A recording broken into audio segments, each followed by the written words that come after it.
on. He is DJ Schweitzer. I am Jeremy Lance. 9 seasons? This is our 9th season? No one asked for it, but we're back. We're here.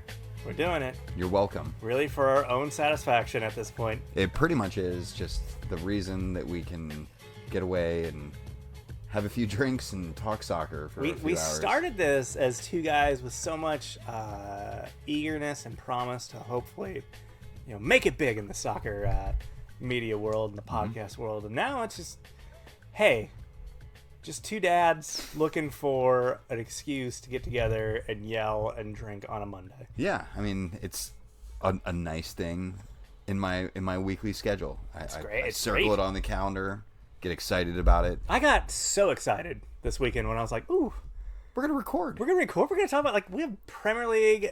This is one of my favorite episodes are always previewing and reviewing. Mm-hmm. I love just get the anticipation of the season. It's exciting, but it's either like everybody's team's still in it, right? Mm-hmm. Like no one's out of this race yet.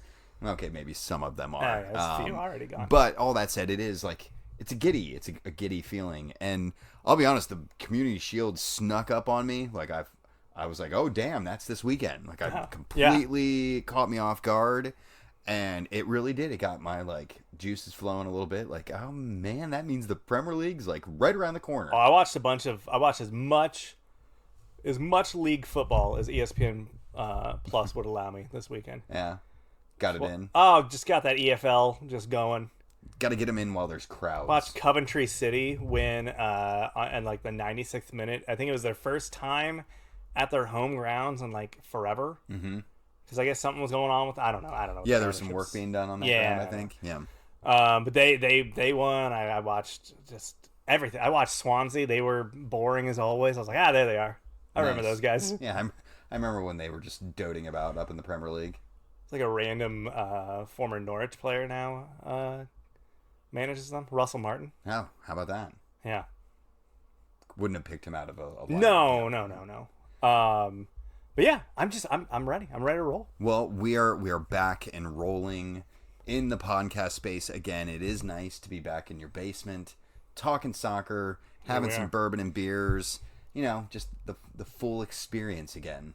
Hopefully before and hopefully this doesn't come to pass, but before another lockdown puts us back on. I don't think anyone's got the appetite for those these days. I don't think those are done here anymore. But we are back. We're gonna do our normal Premier League prediction show where you and I go back and forth and share our predictions that will undoubtedly make us look really stupid at the end of season 9.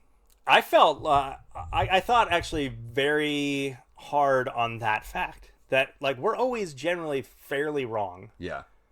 So I decided to I felt the need and the freedom to be a lot more bolder this year. Well, good for you. My choices. Good for you. I felt this season more than any, I feel like I kind of have no clue what's going to happen in this campaign. There's it feels very like the chips are still up in the air. Nothing's fallen into place yet. Yeah, there's multiple top 6 sides where I'm like, I don't even know what this team is going to be in 2 weeks. Yeah, it could be something completely new and fantastic, or it could be something really old and stale. There's a lot of change and uncertainty across the swath, especially of these big teams. Yeah, I mean, we'll get into it. I think it's a lot of the bigger teams have not done a ton of business. So it's are they going to do something between now and the window closing? Because if they do, that could really make something, make a big change for them and put them right up there as the team to beat. Yeah. Or they don't, and then it's just kind of all right, I guess they're going to be kind of good. I don't know. There's a lot of uncertainty. It is an uncertain time. One thing that is certain, longtime listeners of the show will likely be pleased to know that we are cutting the segment about fantasy. We do still have the fantasy league. Please join. It's a fun thing to do. Fun times. Yeah. And this is the best part of the year to do it, is at the beginning of the season when you're excited and you set your team, and then in 3 weeks you'll be not as much excited, and then you won't check your team for a long time. Yeah. And I'm definitely speaking from 9 years of experience. Yeah, this is how this works. But definitely check out my Twitter feed. It is out there at Wrong Side of Pond. We've got a code and a link and all that kind of fun stuff for you. So check that out. But you will not be burdened with us talking about how bad we are at fantasy on a weekly basis. So let's just get into the meat of this thing. The Premier League season is upon us. Yeah, and we need to go through all these predictions and to see how bold you actually were with the choices that you've lined up for yourself. So the other thing, we are going to get to some domestic news. There's been a lot of domestic soccer that we're going to get to at the end of the show. So definitely stay tuned for the end of the show if you want the domestic side of things. Push that off there. Yeah, we'll still have that. Yeah. So we still have a lot. Yeah, we have a lot domestically to talk about because the soccer did not stop this summer. We had never ended multiple tournaments. Obviously MLS just rages on through the summer. Mm-hmm. There's been a lot going on. Well, let's get the Premier League stuff out of the way, will we? We got to get that first before we get to the juicy nuggets at the end of the show. So for top four, we'll start with top four. Okay. Do we want to just each take a turn, or do we want to each say like our number four? How do you want to do this? Let's each of us give our top four positions here. So, you want to do the honors here? Okay. Yeah. So in fourth place. Okay. I have Liverpool. I also have them there. Okay. Yeah. All right. This is gonna be like a couple years ago when we picked like the exact same things. Yeah. I feel I don't know. We could be way wrong. They had injury problems last year. And still were able to have a great season, all things considered. I just feel like the steam has kind of worn off. The momentum has worn off. The luster is gone. Like I feel like the window of this Klopp, not even the Klopp era, because I'm not saying like Klopp is on his way out or anything, but like just this side that had battled with City in that season where they both got 100 points. Mm-hmm. They won the Champions League. They win a title for Liverpool. I feel like that crew, that core, like I feel like their window is starting to close. That's why I had them in fourth too, and I actually contemplated them potentially not finishing in the top four. Oh my. Which seems a little like that's a little much, but you're right. Like I think breaks. You were kind of describing like how it feels different, and there's I can't shake the idea that like the magic's gone a little bit. You know what I mean? Like sure, when everything is clicking, that's a proper description of things. And I think there's less harmony between some of these players that really hoisted them into these lofty positions they found themselves over the last few years. And there's lots of talk of Mane potentially leaving and Salah potentially leaving, and who knows how serious any of that actually got, right? Like we can debate that until the sun comes up, but it does kind of feel like they're maybe not all as aligned in their purpose as they maybe once were. Sure, no, I get that. The injuries threw everything off last year, and maybe that exacerbated some issues. Like maybe if Van Dijk comes back and he's a world beater again, all is well. Yeah, sure, maybe. But I'm with you. It just doesn't feel like it's quite the same thing that it was. Well, and I feel like they're doing. You see this with sort of dynastic teams in all sports, where like this group goes on this nice run, they win things, they win trophies, they're champions, it's great, they're celebrated, they are now like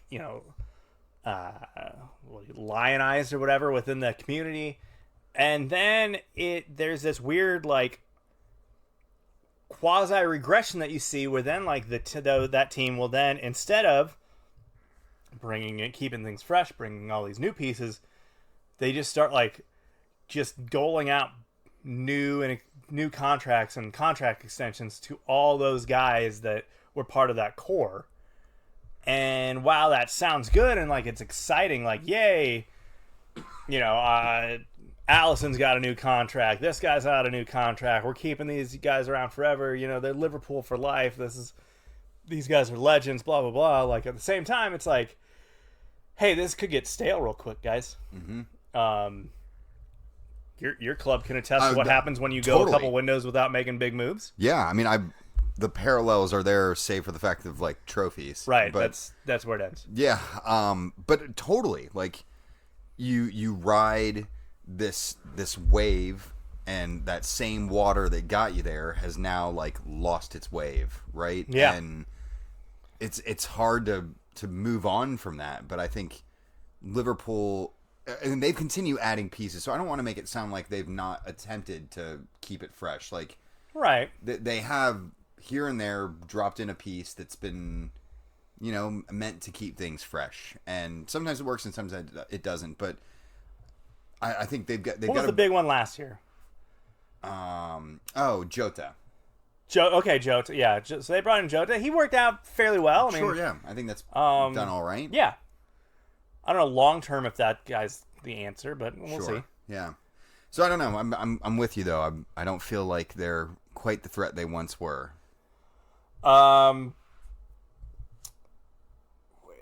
You mentioned, not only is it getting stale, we kind of talked about that whole thing, but like you kind of mentioned it there, like do we think we're also on the cusp here in the next like couple windows of like a bit of an exodus for some of those big names like the Manes and the Salahs? Well, I mean, this is the tricky point for any club that's in this type of position. At some point, you're probably going to want to make some money from these guys. Sure. And I think for a few of them, we're like reached the point where like their value is now declining. Like sure. If you'd sold Salah 2 years ago, you could have gotten 200 million for him. And not to say that he's not that much worse of a player, but I feel like you could maybe get 100 for him in the current climate. You're also working with a global football economy where just people aren't in the position to spend like that anymore. Light money on fire. Yeah, they don't want to turn into Barcelona and be completely unable to sign and register any new players currently, or even keep the one that got you into that position. To anyway, no, but maybe don't triple the salary. No, there are things you could not do to find yourself in that hole. Yeah, I don't know. It's just I wouldn't be shocked if that happened. But this is also like and we talked about this I think at the end of last season. Klopp kind of has like a cycle in the teams that he's with, and sure.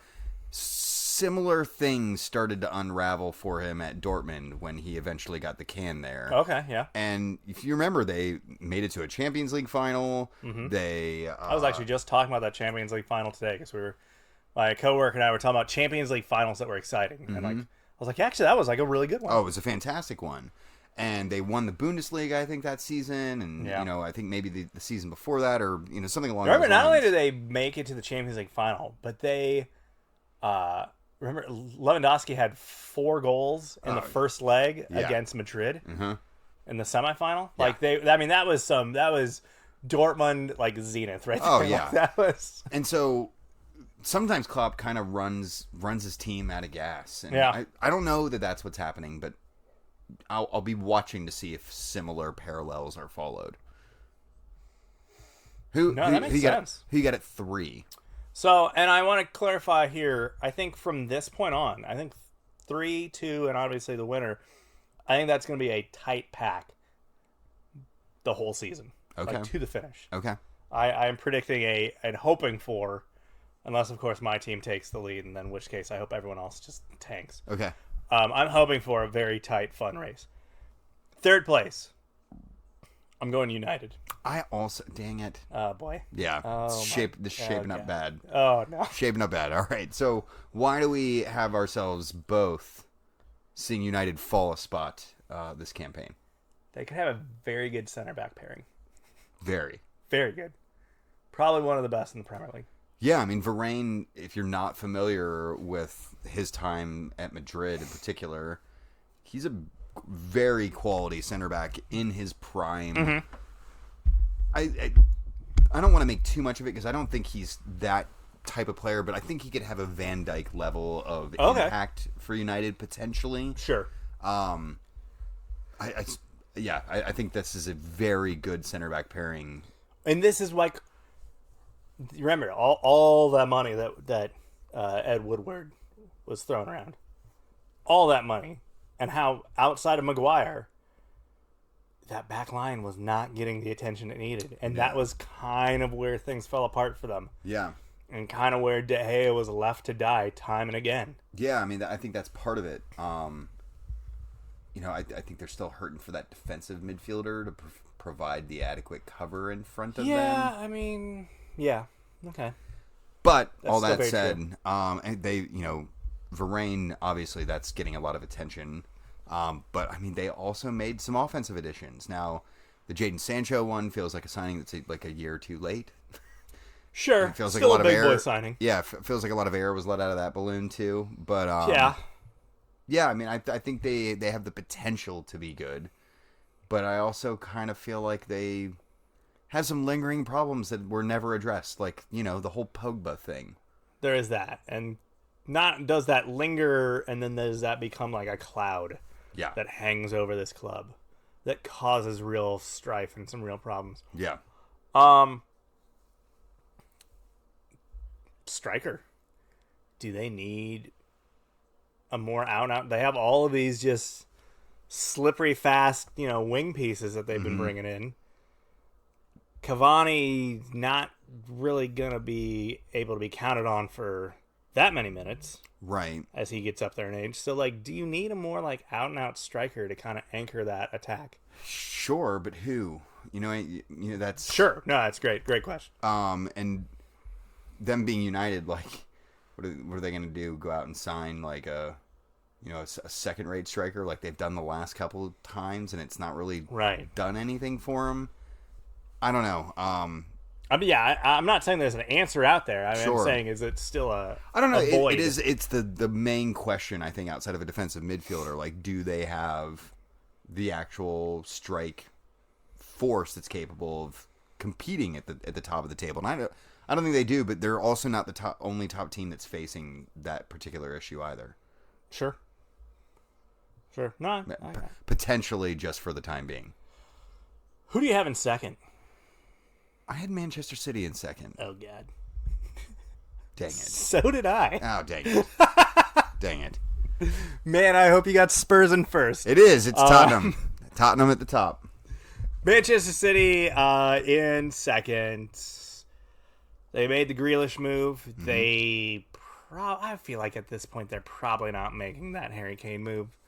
Just seems unlikely. Listen, I would be okay with it playing out that way, but the Spurs fan in me knows that there's disappointment waiting, and well, sure, it can come in another form though. It doesn't just need to straight up be this one. Yeah, watch, he'll stay and then he'll blow out his knee like the second day of the competition. But I don't know. If they get Kane in, I think this changes the dynamic a little bit. Oh, definitely.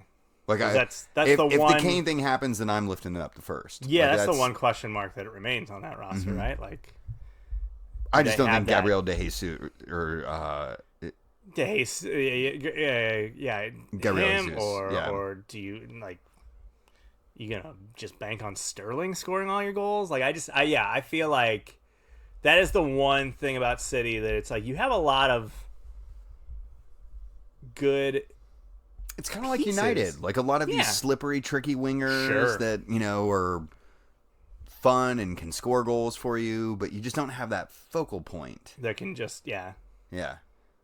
And I mean, Kane's not gonna. I mean, Kane is a focal point, but he's gonna play a lot. Like, I mean, he is literally like the prototypical Pep Guardiola striker, right? Like, give me a guy who doesn't actually play as a 9, and I'll play him as my 9.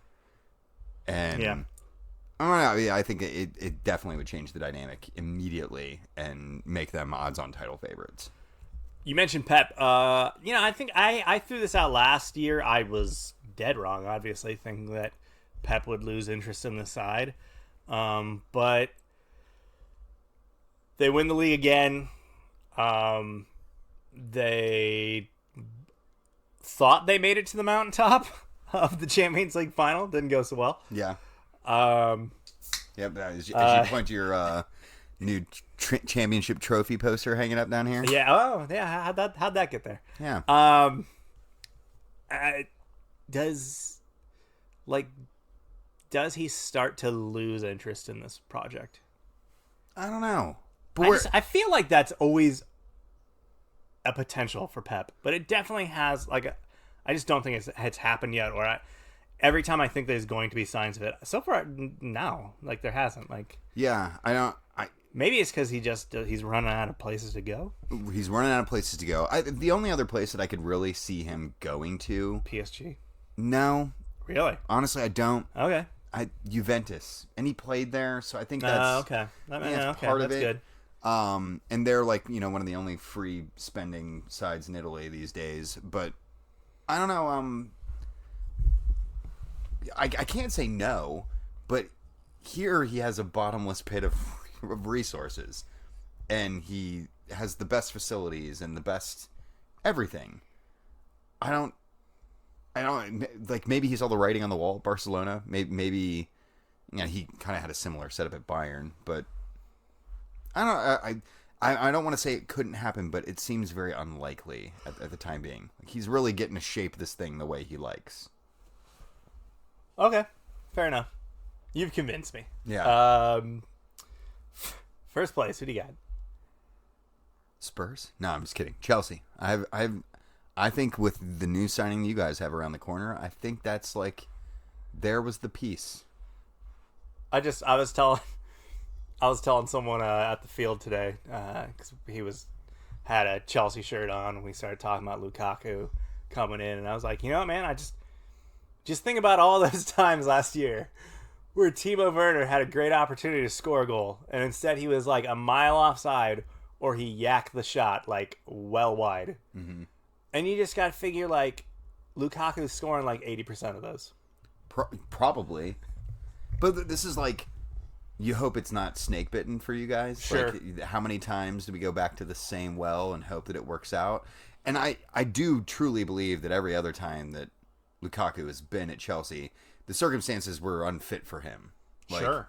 Mourinho hated him, clearly. Right. When he was young, Mourinho didn't want to play him because, we went over this time and time again back then, Mourinho was not looking to develop a striker. He just wanted somebody that could already get the job done. Yeah. And Lukaku was this young, 22-year-old that was still finding his way as a Premier League striker.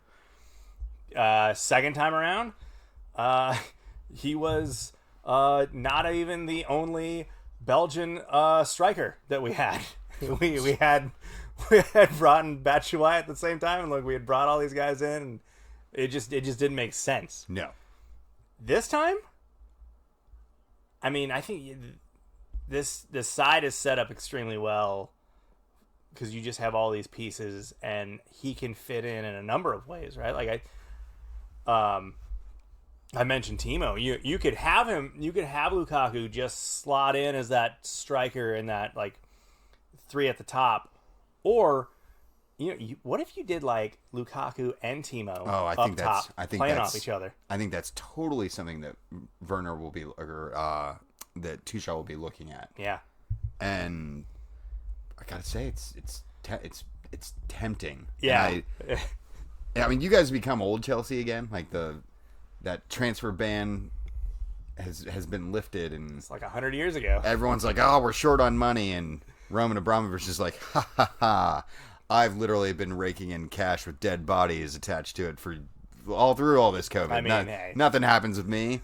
I'm ready to spend again now that UEFA doesn't have any handcuffs on me. And you guys have been the force that you once were in the market. And yes, I don't want to say I enjoy that because I don't, but it does make it a little bit more interesting.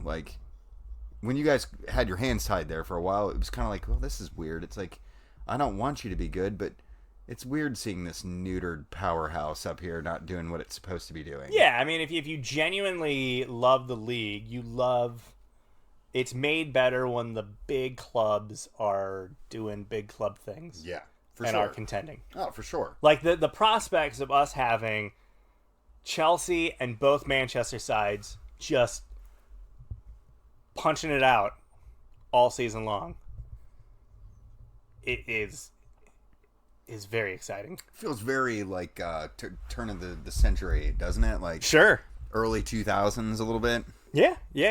Where you had multiple teams that were going to slug it out to the very end. I feel like we've gone through just way too many seasons now where it's been one or two teams that have pulled away from the pack so quickly in the second half of the season. Yeah, I'd love for this one to stretch out a little bit. It'd make things a lot more interesting. But going back to Chelsea real quick, my reason, because I as a fan of Chelsea, I'm very reluctant to be like, yes, I'm not that type of fan to be like, yes, of course we're going to win the league. We're Chelsea. Like I'm generally the one to not want to say that. In fact, I almost feel like I have to not say that just so you don't jinx it. / like my own mental health. Like I just can't. I don't like to live. If it doesn't happen, you don't want that on your shoulders. Right. If I want to speak it out of existence, so that if it does still manage to happen, then it's like, oh, what a delightful turn of events. Look what's happened here. Look what's happened here. Like that was the Champions League final. Like I went into it with no anticipation of us playing well or winning or any of that, and so when we actually did, it was like, oh, well, that was delightful. Yeah, this is kind of fun. Yeah, I always say this is like a father of daughters, and people are always like, ooh, girls, and are you gonna be like a protective dad? And I'm like, like one, that's not really my style, and two, like I'm just going in this like expecting them to, be out skanking about, and if they don't, then I'm like, great. What a win. This is fantastic. But if that happens, I'm like, I saw this coming. Yeah. You know what I mean? Like, it's I've prepared myself. You protected yourself a little bit mentally with that type of strategy. Yeah, I mean, I think it is a mental game you play with yourself to kind of just guard yourself from getting burned by the thing you think will most likely happen. Yeah, right. But yeah, I mean, I just look at this side. We bring in Lukaku is the piece that we need. And despite the fact, and like I wrestled with this with the whole Champions League final, like we win the Champions League, but like up until that moment, I wasn't super in love with this side. Yeah. Like there was a lot of players that just didn't have good seasons. Oh man, what was like a month before the Champions League final, we were talking about like how disastrous Chelsea were. Yeah. And then, like, the end of the campaign squeaks around. You guys get into fourth place. Yeah. And, we fell into fourth place. Well, whatever. We toppled down from a much better position. Sometimes you got to topple to, get back up and do fantastic things. And then you win the league. And it has, like, it's changed your outlook on the squad. And... Well, because now you can look at that and be like, this team has shown that they have the ability to play really well. Because they made it to the end. Like, they conquered the Champions League. Mm. And as bad as they were at certain points in the regular season, like, they did something that definitely proves that the ability is there for them to be elite. Sure. Also, like, the guys that didn't have great seasons last year, they're now a full year into their Premier League career. Mm-hmm. And hopefully that... they come into this season a little more steadied than, hey, we just signed 80 dudes like last year. Sure. But these are all the hopes. Yeah. But it could also go real wrong. We could be talking in January about like, hey, so who are we hiring now? Because Tuchel just got canned. Like, remember, it could happen Di Matteo didn't even make it past September. I know. The last Champions League winner for Chelsea didn't make it past the second month of the season last time. I mean, did anyone really expect that, though? No. Yeah, no. He was an interim manager, yeah. So. All right, well, let's move beyond the top four then, and let's move into the bottom ranks of the table and make some ho-hum-glum predictions about who's going to suck this year. And this is one I feel like we'll get something different here. Like, if we get these the same, I cancel the rest of the pod. Yeah. Okay. Season 9. This could be the last episode. Never happened. Episode 330 was and the then last. We're done. Yeah. So why don't you? I don't have mine in order. Okay. Which I think is a tradition that I don't, and then you do. I usually do, yeah. But you know what? It doesn't really matter. I'm gonna rank off my 3. Okay, go for it. And just give you them, and I've got reasons too. Got it. My 3: Burnley, Brentford, Norwich City. We cut it close there. Oh, cool, man. My 3 are Burnley, Okay. Norwich, Uh-huh. Brighton, Hove Albion. Oh man, you really liked that alliteration there a little bit. I did. Yeah. All right. So we have one differing side. Let's narrow in on these 2 that we picked the same. Burnley. I just have they've again failed to invest in any meaningful manner. I mean, I literally to make sure I did all like the points that we do every prediction show. Yeah. I actually went and did a copy paste with last season's Right. just so I had all the bullet points Yeah. listed out of like what we do. Oh yeah. And like I literally went to go like erase what I had for last year in the relegation, and then I saw what I had written down for Burnley, and I was like, no, I still feel the exact same way. That'll do. Time's up. Like they've not spent money. They cannot keep riding this out. This eventually comes to an end. That's what I wrote last year, and I feel the same way. Well, they keep getting progressively closer to like this drop, right? Like, and it's always like the skin of their teeth now, and like they can't get closer to getting relegated without actually getting relegated. And I think, there's no way they're gonna like drop the hammer in the transfer market like in the next 2 weeks, right? Where is that money coming from? Nowhere. Sean Dyche, will just, swallow some more gravel, and this has to be. Burnley is like a club from another century. Like their ownership probably is like, what are they getting their money from? Like textiles or something? Probably. They seem like they had their team are all workers in the mill. You know, like they definitely do.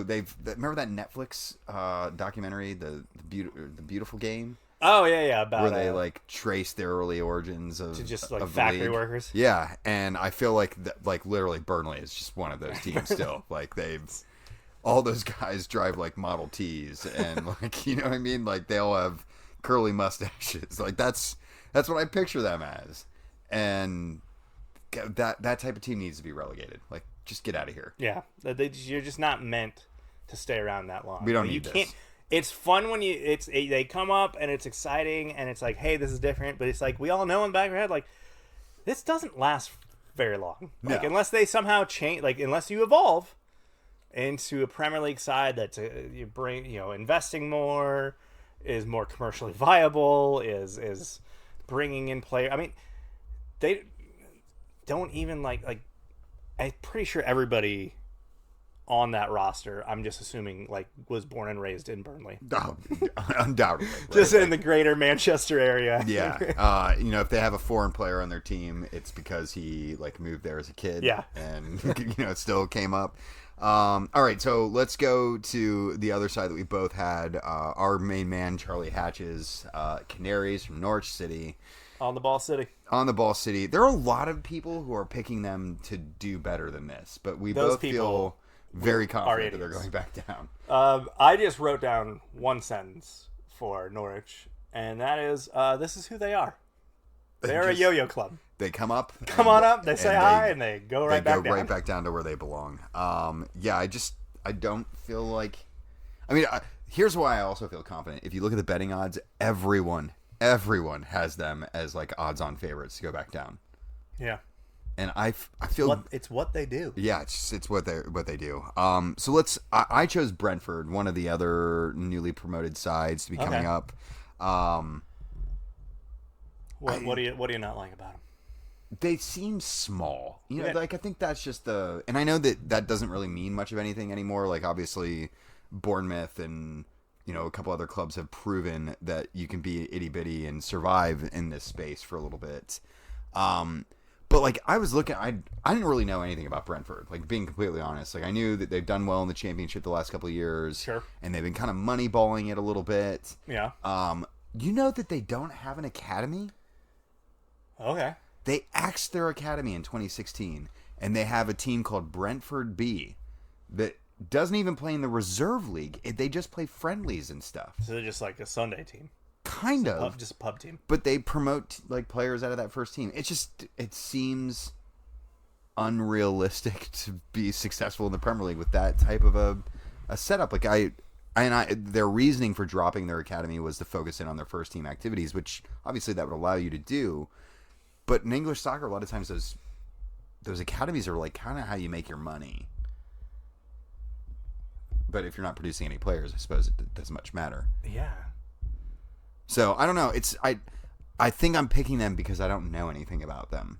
Like I think that's at least part of my decision making process here.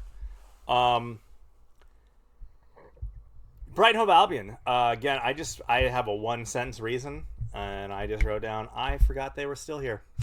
I thought they had been relegated 2 years ago. The only reason I know they're still here is because Spurs like flirted with Graham Potter there for a little bit when they didn't have a manager, and I was. I remember you were like talking yourself into kind of like, being okay with that. I'm trying to sell myself on the idea of Graham Potter, and I'm really glad that I didn't have to do that in reality. But yeah, I could see that being a perfectly reasonable reason for them going down. Yeah.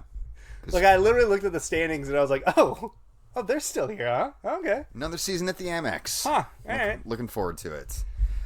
So there are our bottom 3 predictions. I think there are some other sides that are going to flirt with this line. I think Southampton. Yeah, I thought about that one too. Yeah. I think it's like the road's running out on them.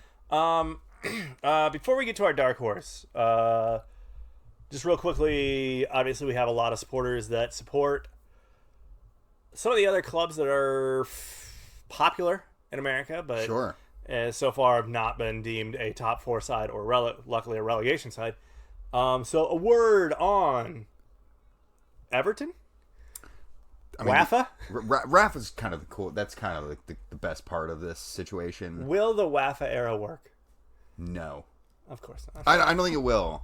And I have a bold prediction related to this, so we'll circle back around to Everton at least at a later point in the show. I have a feeling I know what that bold prediction is. Maybe. We'll see. Might surprise you a little bit with this one. A word on Arsenal. I wrote down, I have no idea what this club is anymore. No one does. And even talking to like some of their supporters, they're like, "Yeah, I don't know. We'll be all right this year." All right. All right. Okay. Well, I mean, it's like even Arteta seems like a guy who's like, I should have a clearly defined objective that we're working towards here, but not so much. Yeah. Just I like to sling in a lot of crosses, and eventually the math will work out in my favor. Like I think that's the point where Arsenal are at this year. It's got to be a tough position for them because I feel like they've watched a lot of other people at least like not just spin their wheels in the mud. And yeah, okay. It may not work out, but at least they're trying. And I feel like a lot of times the Arsenal fans feel like they're just not even trying really. And I'm a little sympathetic to that. Well, also, some of their main pieces, like Aubameyang, for instance, like that guy's getting older. Yeah. Lacazette's getting old. Like the prime years out of those two guys waning. Yeah, I just and I don't hear much in the way of rumors of like potential moves that they're gonna make that are gonna like change things up for them. So yeah, I just don't know. And then this is the part where I just stare at you, Spurs. Yeah. I have no clue with Spurs this year. Like they are a mystery box for me. It was quite the off season for you guys. Let's to recap. You guys almost signed like 8 dudes to be your manager. Yeah. Several of them were like basically almost across the line, and then they were just like, you know what? I'm good. I'm out of here. I don't need to come here and deal with this trash. Antonio Conte was just like, I'm in. Nah, never mind. Nope. You know what, though? I'm okay with Conte not being in on that one. I just didn't. Really? That was another one I just wasn't very excited about. I would have been super jealous if you guys got Conte. Love that man. Been there, done that, huh? Yeah, it went really well. Yeah. We won the league. Yeah.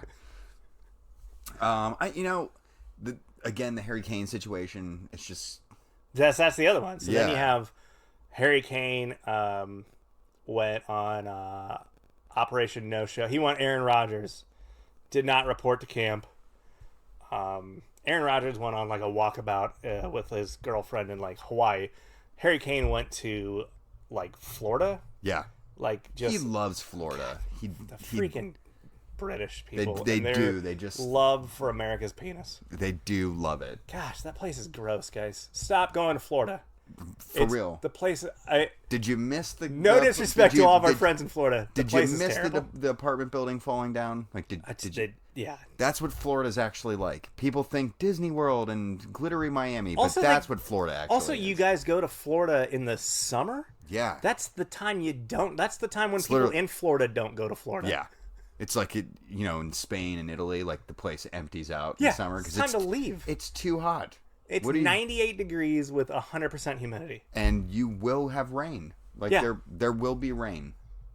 You don't know when it'll show up. It will ruin something for you though. And it's just gonna be as hot as someone's mouth the entire time you're there. Gross. Especially Harry Kane's open breathing mouth. Just oh my God.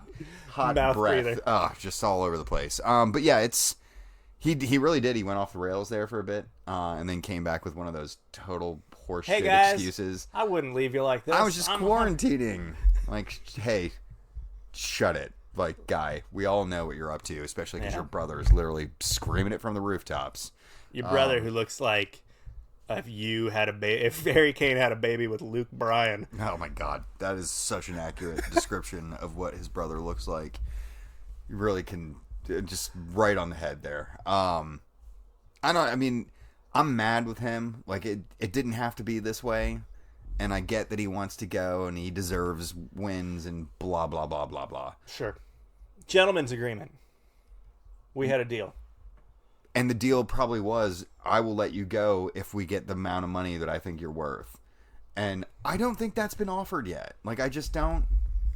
Daniel Levy's not the type of guy that's like, you know what, I will cut my rate by 50%. You know what I mean? Like, that just... It's not really his That's bag. it's not what he does. So, I don't know. It sucks.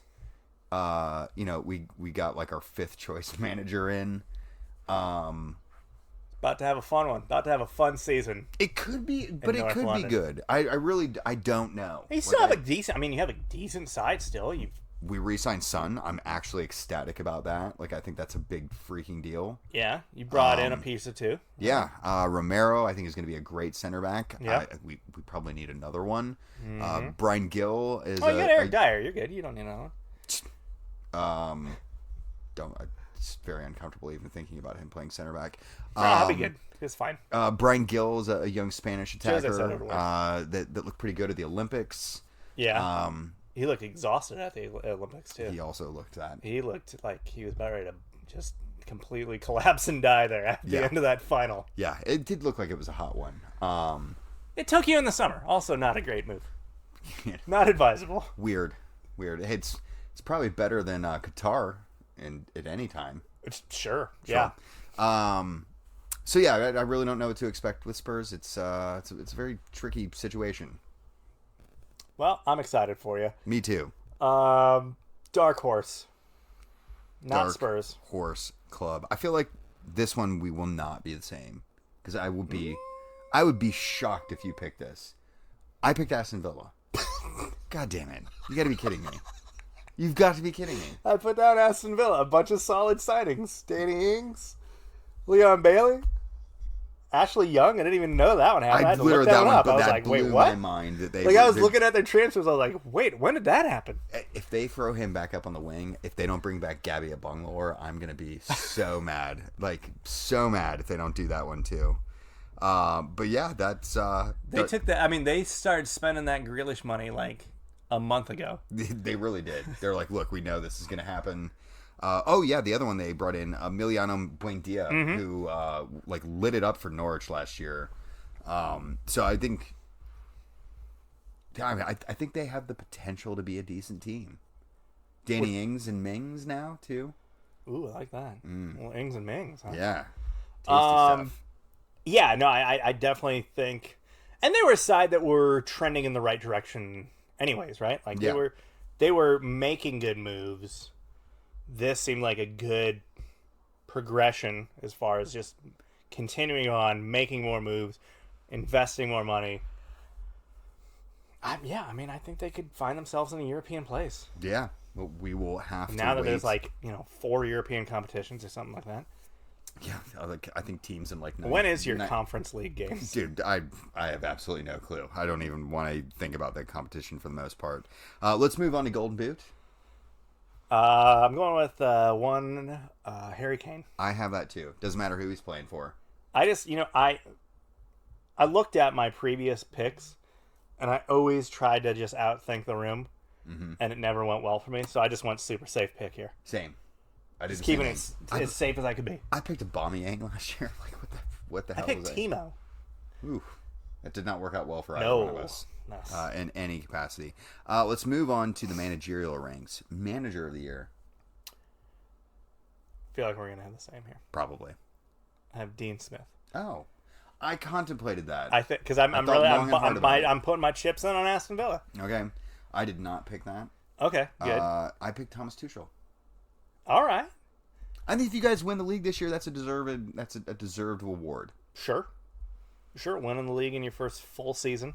I think that would be very succinct, and I think he's going to throw the tactics at us this year in a way that really will make us all gnash our teeth a bit, including the Chelsea fans. They'll be like, "Hey, this was exactly a frustrating game to watch." That was exactly what was happening at the end of last year, so I expect that to just continue on. Sack race. Yeah, maybe we'll get some differentiation here. I've been saying that, but I'm pretty sure we got the same one here. All right, give it to me. Sean Dyche. No, I did not pick that. Yeah. I'm putting my chips in on Burnley finally going on. I also had Sean Dyche last year. Okay. Again, I'm just sticking with what I thought last year, just carried over. It's going to happen this year. Look, I could do some research and put in this, but it's already written. I already wrote it down, and it feels good. Yeah. It's like that. Okay, that seems wrong. plausible. I think it is plausible. I think this is actually I think we have a really good shot at seeing several people potentially claim this title. Mm-hmm. My heart really wants me to say Mikel Arteta. And I think he is definitely in the crosshairs. Definitely. Sure. But I went with something that seemed so surefire to me, and that was Xisco Munoz, Watford's coach. Didn't even know who he was, but here's why I'm pretty confident about this. Watford fire their managers at crazy. Will. It could be a dude farted in the hallway, and they're like, didn't they fire 2 in the second half of the season? Yeah, when the season they went down, they fired 2 people in the span of a month, and it's like, what the hell are you guys doing over here? I mean, sometimes you've made the wrong choice, but yeah. I think that's a good shot. I think they fired Kike Sanchez Flores twice in a 2-year period. Yeah, they called him back up a third time. And yeah, I just want to make sure you're fired. Yeah, just to make sure.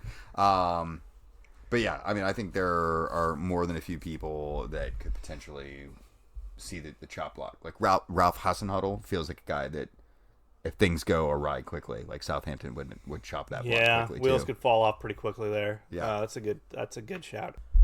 So we had solicited audience projections, predictions, feelings, how temp checks, if you will, of where they stand with their club, how they feel heading into the season, what they see the outlook as. Our buddy Mike Ackley, Arsenal supporter, said, "We're going to finish anywhere between 7th and 10th, and it's going to be very hard to watch. However, seeing stadiums full again will make games actually feel important," which is something. That felt a little bit like a classic Arsene Wenger line of 4th place will feel like a trophy. It'll feel important. It'll feel important. There'll be people there. Yeah. The game might not go very well. Yeah. But people will be there, so that'll be something to important. look forward to. Jeff Tebbets, another good buddy, one of my Cincy Soccer Talk colleagues, he said, "I absolutely cannot predict where Tottenham will finish this year." Very similar to my feelings there, which makes it more exciting to fathom. So he's taking the silver linings approach as well. Where I feel like we're not. He says hoping for Romero and Kiel to become rocks in our starting 11. So there's some optimism laced in there. We also had from La Walsha, who's a United fan. They said, "I think United did enough this summer to improve defense with Varane to pair last year's second highest scoring offense. Sancho on the wing should create even more chances, making serious push for trophies this campaign. Ole has no excuses this year. I feel like he had no excuses last year. Yeah, I felt like there were some. Then again, I've just never allowed leeway for Ole. I've just been quietly rooting for his demise. Doesn't really feel like it's... I'm just over here still bitter that out of the battle between Ole, Arteta, and Lampard lost. Yeah. He got fired. Yeah. And they're still standing. So Yeah. I despise both of those managers still having employment. Well, hey, Clay Winstead also offered up a meme response. It's from one of your favorite shows. BoJack Horseman. Yeah. It has him BoJack staring at a coffin at a funeral. It says, "Mourinho is dead, and everything is better now." Yeah. So, hey, at least that's happening. He's off being... Yeah, I mean, you got that going for you. There you go. I mean, he's been gone for a while, so like, I feel like that should have already lost its luster. It hasn't. You should know this better than anyone. No. No. Still waiting for him to come back for he's fourth time. Him and Lukaku can meet back up together, huh? Yeah, let's do it. All right. I guess we can move in then to our bold predictions. Yeah, that's where we're at. You teased this with that one about Rafa Benitez. Let's go ahead and go with that one. Okay, cool. I have here, the first part of this is something that we've already touched on. I do not think Rafa Benitez will be enough to solve Everton's problems. So much so that... I don't think they'll fire him. Okay. I don't think that, but here's my bold prediction. But he will get a win over Liverpool, and it's going to cause mayhem. That'll be so death threats... Oh my like gosh. a burning car in his driveway, like anything along. That's you know all what I mean? I want now. Right? That's my bold prediction because I want it so bad. I thought your bold prediction was he was going to kind of do what he did at Newcastle, but in a much quicker span, where he was just like, "Yeah, I'm out of here." Like, nope, I'm done. I'm out. And then I would say to that, Everton then gets Arteta. Whew. Like Arteta's already been fired. Oh man, yeah. Wafa just bones out. Okay, so then Arteta goes to Everton. This ties in so well because I have, for one of my other bold predictions, not that I want to do two of mine first here, but Arteta will get canned before Christmas. Like that's okay. So yes. Well, and that goes into one of my predictions here, which is I think one of the big six will fire their manager. Ooh. And Arteta would probably be the top of that list. Oh, definitely. Another prediction of mine, and I guess I would imagine we're gonna actually hear word on this relatively soon. I saw an article posted on The Athletic today, and I didn't get a chance to go through all of it, but it was kind of just laying things out. But the TV rights are up at the end of the season. Ooh, yeah. Generally speaking, that means it will be decided on early on this season. So here in the next month or so. Yeah, probably sometime in September. Yeah. I am going my bold prediction.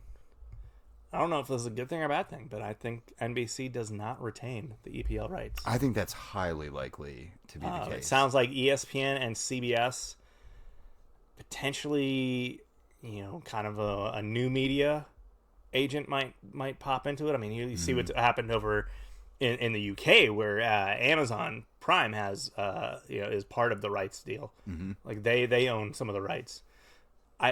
That hasn't happened here yet in America as far as just legitimate tangible. There's a lot of simulcast stuff, but a legitimate tangible rights to games owned by an Amazon or someone else. I think this might be the first. I think they could get in on it. I mean, I think it's highly likely. What I'm intrigued to see is if it gets broken up into different properties. You could see that. And I don't think that's what the Premier League wants. No, I think the Premier League would don't. prefer a singular. Because even when ESPN had matches, right, it was basically Fox had the rights, And they were then subletting it was them. sublet Yeah. to ESPN. Yeah, this happened a couple of years ago too. At the end of Fox's tenure, they like just sold off a bunch of the games at the end of the season, and like gave the ESPN like called some weird Premier League games like at the end of it, and I think it was probably right before NBC got the package. Yeah, it was probably like that 2012 season or whatever. Yeah, but that's how it was. Like, and I really don't want it to be. What my big fear is that it will get broken up into multiple, and it would be like behind a couple paywalls that I don't have. Three different. Yeah, like I don't want to have to get another stream. It's like I don't want another one. I already got like 90. It sounds like it's either it's gonna be one of three places. It's gonna be on NBC, but guys, if NBC retains the rights, and you're gonna see some of this happen this year, the whole point of owning the Premier League going forward for NBC is about building the Peacock streaming platform. 100%. That's all it's about. So Isn't you that... will see it almost be an exclusive Peacock product. I will almost guarantee you that it'll be nearly exclusive to Peacock. Yeah. You will either see it go there, or you will see it go to CBS, where again it'll be about building the Paramount Plus platform. Yeah. And they've already seen a lot of success with the soccer properties they bought. Mm-hmm. It's bizarre to even think that CBS, a company that had literally no soccer for the longest time, is now like one of the main players and owns the rights to a lot of stuff right now. Yeah. Apparently they have like Scottish Premier League games. Yeah, I saw that. I watched Rangers lose their first game in like 2 years or whatever. Well, I mean, look, even if ESPN gets it, they'll undoubtedly... And that's, ESPN... They'll undoubtedly throw some games on, ABC and ESPN and whatever. But a majority of them are going to live on ESPN Plus, which finally saw a rate hike. I don't know if you've noticed that. Well, not for me, because I have the bundle.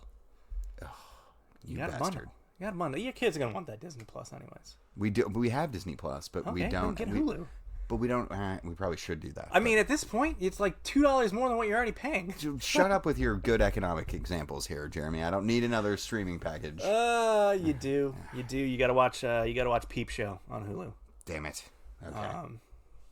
But yeah, I definitely see. I mean, I think you would see what ESPN is doing with like their La Liga and their Bundesliga and their Serie A packages, where it's like almost 99% of it is on ESPN Plus, and then like marquee games are thrown on one of the networks. Yep. But again, that's only in part of the season, because the thing is, if ESPN gets it,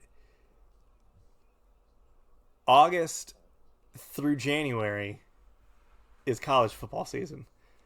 So Saturdays are not for the Premier League. No. They're for college football coverage on all their networks starting at like 10 a.m. 7:30 a.m. game. You get that Maybe in. you get that one in. You know what I mean? But then you're going straight to Lee Corso putting on a mascot hat at Clemson University. Yeah. All right. So that's one of my bold predictions. Also, the manager. What's your third bold prediction? This is one you'll like. Okay. I think Werner gets hot for Chelsea. Has 12 plus goals this season. Wow, that'd be something. I mean, that could work really well, though. I mean, if he's up top with Lukaku, I think you can play him. They could be generating goals. But I also think like too. crazy. I think he's a better player coming from wider positions. Sure.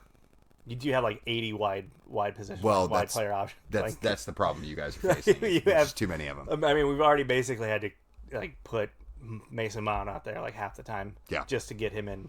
Just get him some squad minutes there. My final bold prediction, and it's kind of based on what we talked about at the top of the show. A lot of the big clubs have not made much in the way of moves. And most big clubs have still like one or two big holes that they need to fill. Mm-hmm. And for the most part, unless something gets crazy here in the next like couple weeks, which might happen, but like I don't hear a whole lot of like hot rumors about like United getting a striker or a defensive midfielder or Liverpool doing this or that. Mm-hmm. City at this point, it's Kane or bust apparently. Yeah. I think we could see a crazy January window. I think you could see these clubs that are missing that final piece are going to be hot in the race, and they're going to go and make the big spend to get them just a notch above everybody else. I think too that's a little dependent on like where some of these teams are positionally. Yeah, and like whether they're within striking distance of some target that matters. Right. But yeah, I could totally see that happening. Yeah, it'd be wild to see like a Kane moving, right. Mid season. That just seems very like that type of move doesn't normally happen. Or like, so Kane doesn't move, or he's not going to move. But then City go out and buy someone else. Dortmund's season has gone to crap at that point, and they go ahead and make the Haaland move. I mean, I think there is a potential that you could see we've had some real snoozers of January windows over the past couple years. I think we're going to get a good one. All right. I think that's a good, bold prediction there, and a good way to end the prediction segment of our opening salvo of the season 9 of the Wrong Side of the Pod podcast. Are you excited? I'm super excited. You guys play Sunday. We're playing City out of the gate. It's terrible. That sounds fun. Kane's been made available for the match. Just the question is for who? Yeah. Not really sure who that will be for, but I'm get his minutes. I'm really excited about it. I'm looking forward to getting back into that groove. It'll feel like fall's here a little bit. Even though we're getting the earlier start of the season already. I'm so ready for fall. Same. This has been a hot ass. I'm an old man now, so I was telling my wife that I can't wait for soup season, as I described it. Love soup. Oh my gosh. Yeah. It's wrong to have it in the summer, and then you get it, and it's like a couple weeks ago. It was like kind of cool and overcast for the weekend. Mm-hmm. We did soup that weekend, and it felt so good. We did too. We went out to an Italian restaurant, and it had some spicy Italian soup, and I was like, "It's cool enough outside for me to have this soup. I'm gonna have some soup. I'm gonna get this soup. Sounds great." Yeah. So Chelsea played Crystal Palace on Saturday. My little brother, not a huge sports fan. He's gotten just went deep on Ted Lasso. Mm-hmm. So he told me, he was like, I'm gonna pick a Premier League team. I'm gonna follow Premier League. So I was like, well, you strike me as someone that likes an underdog. And so I was like, Leeds, Crystal Palace, Aston Villa, those out. Do some research. And he went on with those. Palace. And he's going with Palace. Is it because of the Ted Lasso? I did point that out to him. I was like, this is actually Selhurst Park is, the dog track, as they call it, on Ted Lasso, like where AFC Richmond plays. I was like, that is that stadium. So like, if you already have that correlation there, similar colors too. Mm-hmm. So yeah, he's picking Palace. So it's exciting.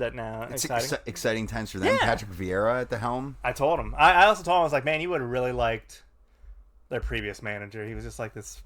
Someone's sweet old grandpa managing this side. It's like someone would love that. It's like someone let an animated owl onto the sideline. I mean, like it's just he seemed like telling you like a story. Yeah, it's telling you a fairy tale story. You love Roy for so many reasons, but what I really love about Roy is he seemed like he was like an animatronic Disney character from like It's a Small World ride, or like he reminds me of like the Robin Hood with a fox. I'm totally with you. You know what I mean? Yeah. Like, well, we have Disney on the brain. We just booked our trip, so we're kind of Disney crazy right now. We're staring that one in the face as Dude, well. It's time to go for it. The prices are they're still a little lower because of like trying to get people to actually go back to theme parks. Yeah. Come for the soccer and find out about Disney perks. Get those good rates. Hey, we're going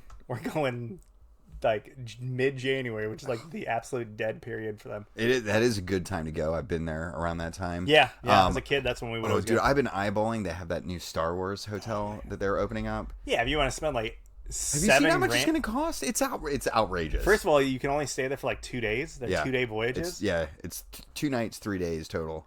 And it's like $6,000 for a family. It's more than that for a group of 4. I think it's like $7,000.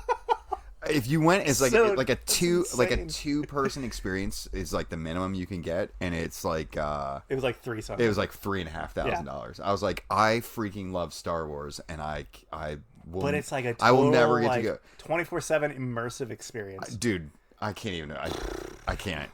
I can't. I mean, I mean, I'm not even that big into Star Wars, but just the like whole like just being in something that's like that you're that immersed into like this just another dimension kind of like, yeah, it sounds super cool. And the real lightsaber. Oh, it's not real, but Yeah, I mean, you can go. So our buddy Jacob's doing that in October. oh, he's doing Him and his wife are going, and they're doing the lightsaber thing, and that's building like experience. that the lightsaber itself is like $250, I think. Oh yeah, but there's a new one that they have that extends out of the handle. Like it's amazing. Yeah, it's amazing. Anyway, let's divert off of that and let's get into the Mickey Mouse League over here in the States. Major League Soccer, as you Mickey mentioned, Soccer League has been plowing ahead as it does. It's going. There's so much that's happened it's almost impossible to get into Where do you all of wanna it right start? now. Let's just start locally here. Our local bit of club has canned. Or he resigned. There's probably some truth in both sides of it. But Gerard Nijkamp, the Dutch general manager at FC Cincinnati, has left his position at the club. Jaap Stam survives, at least for the time being. There are both of them. This was the final year of their contracts. Like Yes. both of them were set to be out of contract come December. Yeah. So Yap is still like, He's fighting for his job right now. yeah. I mean, it's It's not putting up much of a fight, but he's fighting for it. yeah. But that's big change for FC Cincinnati after coming into the league pretty much in the worst imaginable way. They decided like, hey, we're gonna hire a GM, something we should have done 18 months ago, but here we are. Something you should have done in 2018. And now they find themselves in a very similar situation to where they were then. They have better players in their roster. They should be performing better than they actually are, but this is still a bad team. Like, it's just not good yet. Yeah, it's not a very cohesive team. Yeah. It's not a team that makes sense on the field or from a roster build, standpoint. I mean, they're still feeling the effects of the original roster build, and But they're even now, the past roster build that we just been a part of, we decided we can't make a single domestic signing, so we're making all these adjacent moves to get international spots and all this nonsense. I mean, it's just the knock-on effect of now 2.5 seasons of mismanagement from the front office is whoever takes this GM job has an absolute mountain to climb. yeah, and the person who's making the selections is still there. Like, it's still happening, and I would feel He's Eric Andre. yeah. He shot Hannibal Buress, and he said, "Hey, how could the old GM have done this?" Yeah, right. How could we have not gotten out of this? Oh, it's the other meme, the guy in the hot dog suit that's like, "Hey, don't worry, we're gonna find the person who did this." Yeah, oh yeah, for sure. Or it's the astronaut meme. Like it's been birding. It's been birding all along. It's birding the whole time. Yeah, it's just the situations is really not going to change until that part of the equation I think gets fixed. Like, I think that's the root cause. All lines still get drawn back to that location, and my confidence level. Well, it's a nice stadium, though. The stadium's great. The stadium's fantastic. That's what you just gotta say to yourself when everything goes bad with the team. You just go, "Yeah, hey, but this stadium, It's nice. man, it's something else." It's nice. Other things that are going on in the league. Bunch Atlanta is also a trash fire. Yeah, I mean, thank God. Which is a more shocking thing because they, unlike FC Cincinnati, flew into the league just guns blazing, won the league and the Open Cup within the first 2 years or something like that. It does really show you the value of Tata a little bit, and having which we find out was part of the problem is they ran him off. Yeah, and then having two tremendous players in form. I think that makes a big difference. That helps. They've never really recovered from the Miguel Almiron departure. Like that's sure. Didn't help that coincided with Tata leaving, and you're like, hey, Tata's leaving. He's built this really cool system. He's got this great. You know what we should do? You know that guy that just didn't win a single match at Crystal Palace, he got blown out there in seven weeks. What if we hired him? Definitely not going to bring like the exact same style. Let's just do that. Yeah, let's bring in a guy who's very conservative and doesn't really like to take risks and likes to keep things at home, which is even like foreign for Dutch people. And man, it didn't work. It blew up in their face. It made no sense. They're still feeling that one too. So yeah, they're bad. They apparently had a chance at Bielsa and just didn't really just do the legwork and the simple like returning of messages and phone calls to get that going. Darren Eales is very Spursy up there. Gosh. The other thing that's happening in MLS, we've seen a high number of young players moving off to European squads. Yeah. We've seen most of them to just one club in Italy. Yeah, Gianluca Busio being the latest of those to make the move. He ended up at the Italian club you were mentioning, Venezia in Venice. Yeah. Remember when he scored that equalizer against FC Cincinnati at Nippert? And everyone's like, who was this like teenager? They brought this teenager onto the field, and they're still beating us. Like, this sucks. It turns out he's actually pretty good. He's pretty good. He looks perpetually high. I remember being like sitting in the stands, being like legitimately pissed. I'm like, they just pulled some academy kid to come and beat us. This is terrible. Turns out he's a very highly touted youth national team member. Yeah. Yeah. Oh well. Yeah. Here we are. But yeah, that's cool. We also saw Sam Vines, the left back from the Colorado Rapids, make the move to Royal Antwerp in Belgium's top flight. That's just it's good that MLS continues to see these type of moves happening on a more regular basis. Like, I can't stress that enough. I think that's a good thing that this league should be proud of. I think they should be proud of. It was a good reward for a group of guys who went and won the Gold Cup. Yeah, that's right. Hey, speaking of which, the U.S. won the Gold Cup. Hey, how about that? That was one of those ones that like I didn't expect it to happen. Nah, I assumed it wasn't. Yeah, especially this Gold Cup roster. But the group gelled well.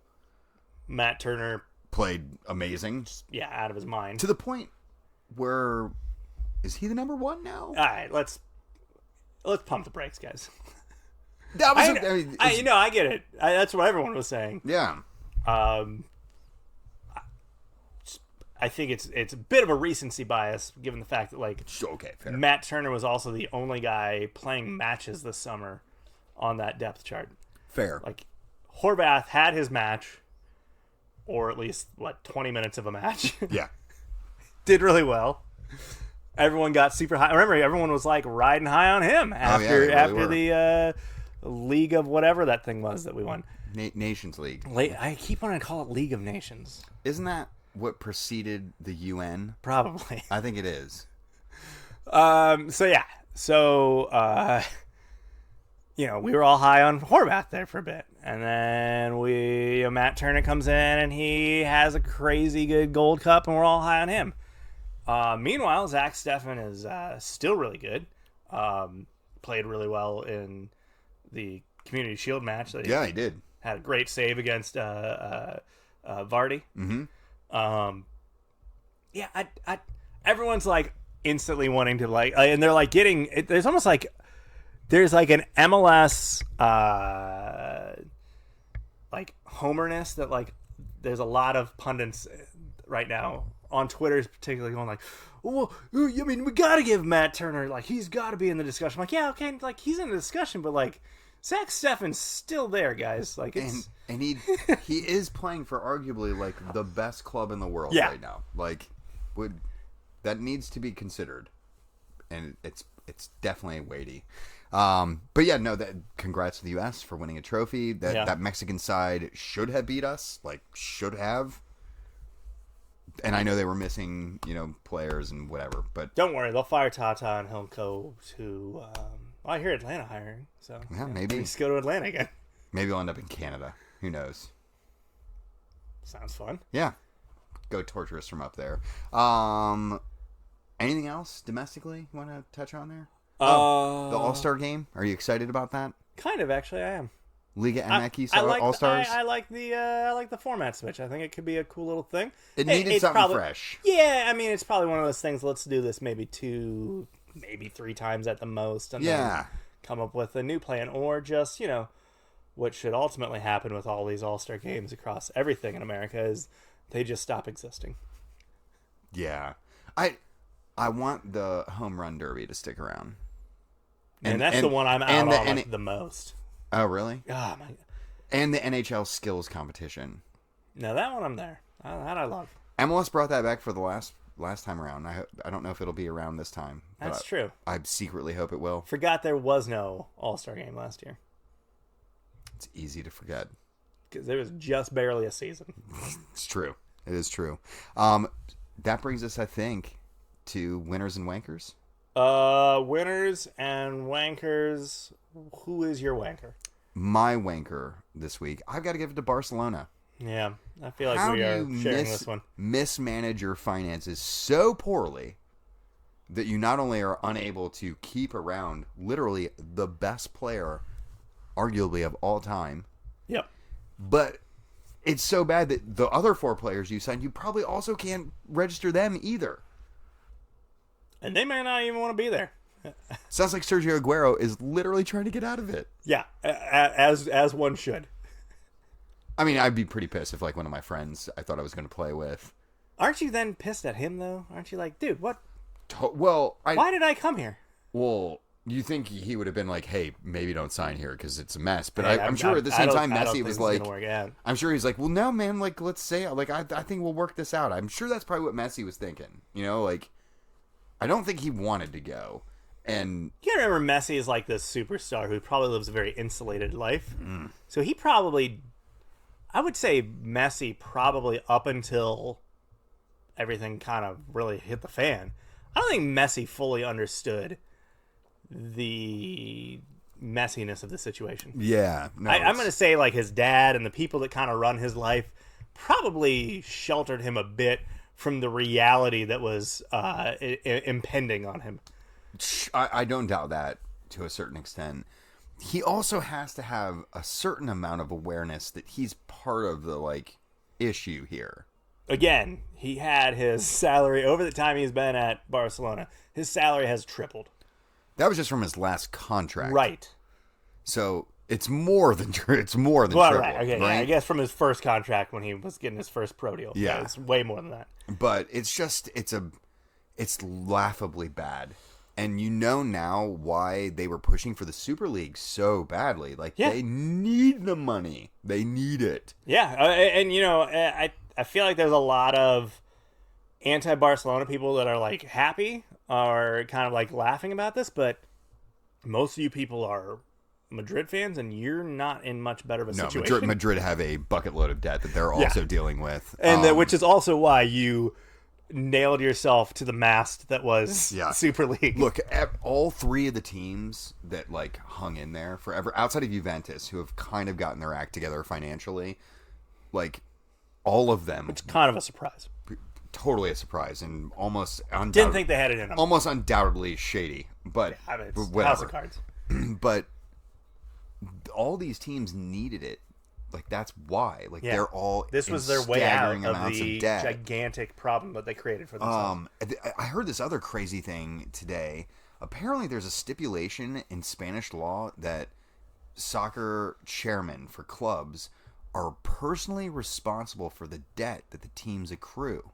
Oh my goodness! So the president of Barcelona, who's a lawyer, it's not like he's some gajillionaire that owns not a team. A super insanely wealthy person. I think he's probably very wealthy. He's doing but he's not But apparently he's on the hook right now, personally, for $1 billion, for about $420 million in loss or euros in loss, which obviously he's not that rich. No, he doesn't have which that. I'm sure there's probably doesn't have that. I'm liquid. sure there's probably a way to wriggle out of all that because so many Spanish clubs are in debt. Like we would be hearing a lot about like owners having to foot that bill or chairman having to foot that bill. But either way, it's just it's a mess. Are we on the verge of like some situation where Spanish soccer kind of has to go through this like cratering and then rebirth here in the next 10 years? I think we're going to find out. But I think if that happens, there's a tipping point that like if some of these things sink, I think it's going to drag clubs in other countries under with them. Like I just